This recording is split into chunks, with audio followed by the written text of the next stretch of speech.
اسلام میں ریاست پیارے رسول صلی اللہ تعالی علیہ وسلم کی جو مبارک زندگی ہے، مدنی دور کے اندر آپ دیکھیے کہ حضرت صلی اللہ تعالی علیہ وسلم جب تشریف لے گئے اور آپ علیہ الصلوۃ والسلام نے مدینہ منورہ میں ایک آپ علیہ السلام نے ایک ریاست جب آپ تشکیل آپ نے دی ہے اور انصار اور مہاجرین کے درمیان میں آپ نے بھائی چارگی کو قائم کیا۔ یہ بھائی چارگی کس لیے آپ نے قائم فرمائی ہے؟ تاکہ وہاں رہنے والا ہر شہری ایک دوسرے کے کام آ سکے اور ہر شہری ایک دوسرے کی خدمت کر سکے۔ پیارے رسول صلی اللہ تعالی علیہ وسلم نے 3 ایسے کام مدنی زندگی میں کیے کہ جس سے اسلام بہت آگے بڑھا، اور یہ سمجھا جائے کہ یہ 3 بڑے بنیادی کام ہیں اسلامی ریاست کے، جو ریاست کو کرنا چاہیے اور جو حکومت کو یہ کام کرنے چاہیے۔ نمبر 1، پیارے رسول صلی اللہ تعالی علیہ وسلم نے مدینہ منورہ کے امن و امان کے لیے آپ نے اتنی کوشش فرمائی کہ وہاں جتنے بھی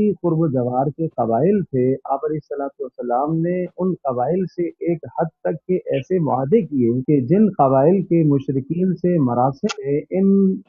ان معاہدوں کے نتیجے میں وہ مشرکین سے جو مراسم تھے وہ کم ہو گئے اور مسلمانوں کے ساتھ وہ مراسم زیادہ طاقتور ہو گئے، تو یہاں سے مسلمانوں کو ایک امن کی شکل سامنے نظر آ گئی۔ اسی طرح سے اور جو وہاں مخالفین تھے، ان مخالفین کو بھی آپ علیہ الصلوۃ والسلام نے ایک میثاق کے اندر، ایک معاہدے کے اندر آپ نے فروغ دیا۔ یہ رسول اللہ صلی اللہ علیہ وسلم نے جو عظیم تر کام انجام دیا وہ اپنی اس ریاست کے امن و امان کے لیے آپ نے یہ کہا۔ پھر پیارے پیغمبر صلی اللہ تعالی علیہ وسلم عالمی نبی ہیں، تو آپ علیہ الصلوۃ والسلام نے پھر ایک موقع پر آپ نے 28 ممالک کو خطوط لکھے، اور یہ بین الاقوامی آپ علیہ السلام کے رابطے ہیں، جن رابطوں کے نتیجے میں اسلامی ریاست وہاں مستحکم ہو رہی ہے اور امن و امان قائم ہو رہا ہے، اور دشمنوں کے جتنے خطرات تھے وہ خطرات کم سے کم ہو رہے ہیں۔ دوسرا کام پیارے رسول صلی اللہ علیہ وسلم کا جو بڑا اہم کام ہے وہ ہے مسجد کی تعمیر۔ اس مسجد کی تعمیر کا فائدہ یہ ہوا کہ ہر شخص کو پیارے رسول صلی اللہ تعالی علیہ وسلم سے براہ راست سیکھنے کا اور صحابہ کو ایک دوسرے کے سامنے خیر پھیلنے اور پھیلانے کا موقع ملتا ہے۔ ہر ایک دوسرے کی نجی زندگی کو پتہ کر سکتا ہے کہ کون پریشان ہے، کون کسی مشکل میں ہے۔ آج فلاں نمازی نہیں آیا، رسول اللہ کا اپنا کیا معمول تھا؟ کان رسول اللہ صلی اللہ علیہ وسلم یتفقد احوال اصحابہ، آپ اپنے ساتھیوں کے حالات کو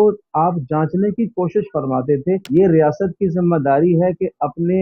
شہر کے اندر رہنے والے سارے لوگوں کی خیر خبر رکھنا اور ان کی مشکلات میں ان کے کام آنا۔ تیسرا پیارا اور خوبصورت کام آقا انصار اور مہاجرین کے درمیان میں بھائی چارگی کا قائم کرنا تھا۔ یہ حد درجے کی آپ علیہ الصلوۃ والسلام کی تربیت ہے، ایک شہری ہونے کی حیثیت ہے۔ یہ ایک بہت بڑی بنیاد ہے جو ریاست کی ذمہ داری ہے، اور ریاست کو اس ذمہ داری کو نبھانا چاہیے، اور اگر ریاست اس ذمہ داری کو نہیں نبھائے گی تو بہت بدترین فساد دنیا کے اندر پیدا ہوگا۔ یہ ریاست کا کام ہے شہریوں کے کام ہے۔ سوشل میڈیا پر سب سے قدیم اور سب سے ریلائبل برانڈ درسقرآن.com